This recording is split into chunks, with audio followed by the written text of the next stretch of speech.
My name is Franklin Smith. I'm the Administrative Director for Dorchester County Sheriff's Office.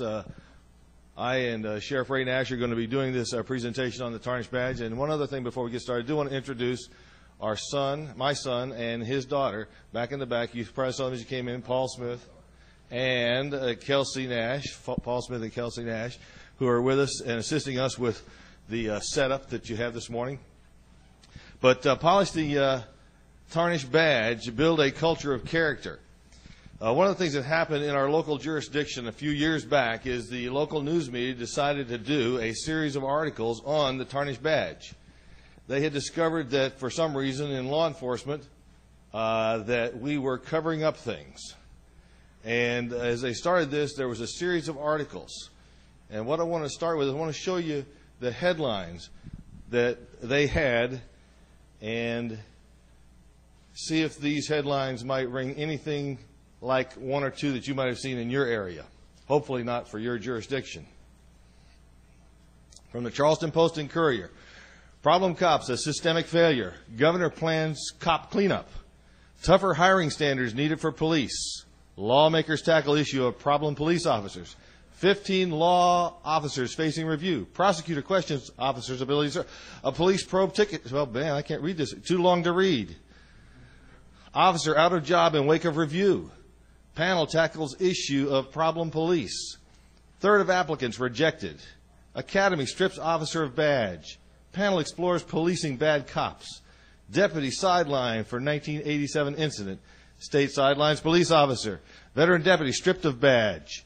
Officer stripped of authority. How problem cops keep getting hired. Academy overlooked criminal record.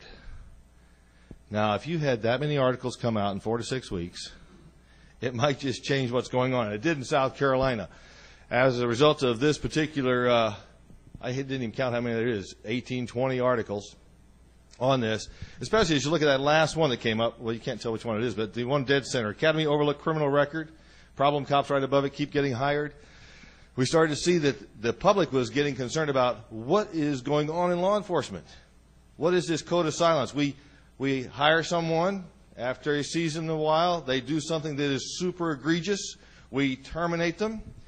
They just go over here and apply for another job, get hired over there.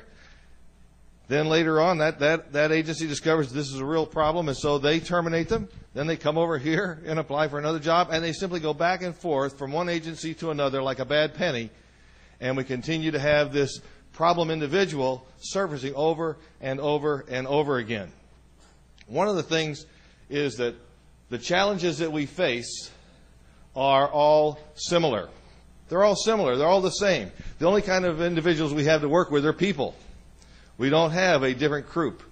The same culture that's producing our juvenile delinquents is also producing our new recruits. And so the challenges we face are all similar, and they all have a common root cause. A common root cause. And that those root causes, they stem from a lack of character. From a lack of character. So as we look at this training this morning, at this snapshot of the Character First training in the Tarnished Badge, it really is how do we avoid tarnishing the badge? How do we train the individuals that work for us in such a way as to lay a foundation so that they know how to respond to the challenges and the pressures of the job? Because those challenges and pressures are very real. They're very real, and when we're under pressure, sometimes we don't respond properly. So what we're going to be looking at today is we're going to be looking at 5 different ways of setting the standard. And so for that, I'm going to start by turning it over to Sheriff Ray Nash.